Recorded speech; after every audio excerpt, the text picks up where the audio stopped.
Alright, this is my review for the Rover. Came out in 2014. It was written and directed by Mitchell and Joel Exterin. I know I can't pronounce it. It sounds like Exterin. That is what it is. It's just me.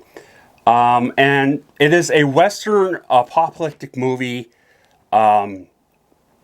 that takes place in Australia. From what I can gather, the Australian government collapsed and all Australia went into this chaos of no money and people trying to live and go from one place to another and people killing each other. Apparently the military is still in use. From what I can tech, is they're going around patrolling and, there was a train scene and there was soldiers on it. I don't know if those were like private contractor, military mercenaries type of thing, hired by the government, or if that's military in general. All these places have broken down places, but they're businesses. And they'll say like food or people for hospital, or they didn't really have words on this one, but it was like for prostitution. The movie reminds me of another Australian movie. What is it called?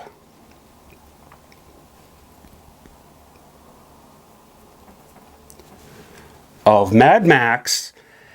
Obviously, it's not, kind of dramatic, kind of punk to it type of thing. You've seen the movies, you know what I mean. It's just more down to earth, just people trying to live. It stars Robert Pattinson as Ray, and the main character of the main is Guy Pearce as Eric. I am oblivious to Guy Pearce, what he looks like, his acting. I didn't even know what he was in. I recognize the name. He definitely did a great job in here from the motion part. I didn't really know what to think of his voice acting because he had some dialogue per scene. It wasn't that much, but it was definitely a depressing type of seriousness to him. And he was kind of a brutal person, kind of this, would kill people just casually. He didn't hold a lot of that. I didn't know what he is because again I'm oblivious to him. So I looked him up, and he was in Bloodshot, Iron Man 3, and Brimstone. I don't recognize him in Bloodshot or Iron Man 3, but I believe he's the evil preacher in Brimstone.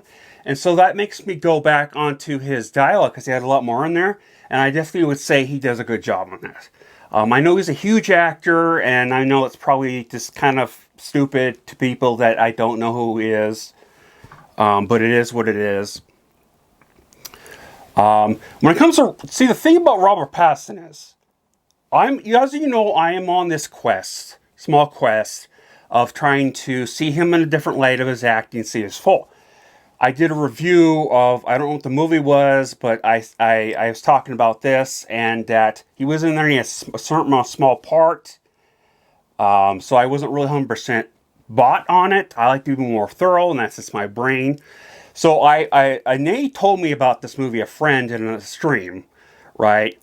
And we were talking about how, I'm on this quest and I want to see him as a main character, see his full thing. And he plays a nitwit in here, and how he's twitching and kind of stuttering definitely did bother me a little bit, but it didn't take a lot from it. But he definitely had a lot of motion to him, and definitely did really severely believable of his acting, the drama of it. And I thought he did a great job, and he sold me on it. I was halfway sold on the other thing, but yeah, it's definitely great, and I look forward to the Batman movie. Even though people got mad at me because I didn't really feel the Batman teaser trailer, but that's just my opinion. So I'm not going to watch it. I'm looking forward to it. Something interesting about this is, and I didn't really understand, there's parts in here I just don't understand.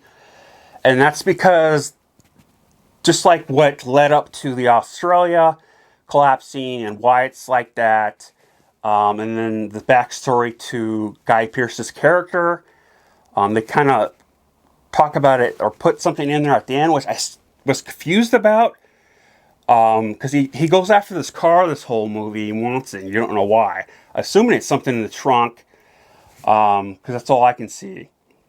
Or he's connected to this car memory-wise. But one of the things that I don't understand is that a lot of these businesses in here will either accept both of American money and Australian money, and there's ones that didn't do Australian money, which I don't know why they had Australian money. I don't really know that the full connection between Australia in real life and America. I'm sure because it's America, there's some sort of big thing to it, because they had military Hummers that were made by Americans and, you know, camouflage that, I don't know, it just kind of looks, it's that weird looking camo the Americans have, and the Australians have their own version always. And they had M4s and stuff, M5s, MP5s, I mean. And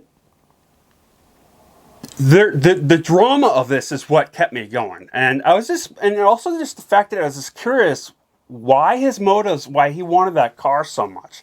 And honestly, I never really got why. And that was a bit disappointing.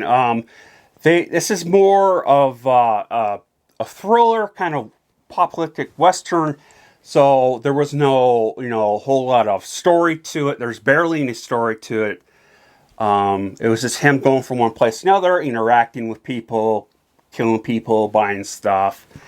You know, if it wasn't for how written it was of drama and slight action, but it was more of the popular actor, the feel to it, that also those things what draw me in to wanting more. Was the movie perfect? I still debating that in my head because it's a pure indie film. If you know what I'm talking about, you know about indie films, those pure ones. You get kind of those things, impression of it. I in the end, I do like the movie. I thought it was very entertaining. I don't know what I really pick about it other than it needs more explaining to do in the movie. But yeah, I give this movie 4.5 out of 5 stars. Let me know in the comments if you've seen this movie. What you think of Guy Pearce and Robert Pattinson's acting in here. I don't recognize any other actors in here, which is typical of Australian movies. But yeah, I mean, overall, a very entertaining movie, very good, you know, award-winning, I guess you could say. That's my opinion. But yeah, please like and subscribe, and I will have something out on Wednesday. I am doing better health-wise, so everyone have a good day. You guys stay safe and Skol.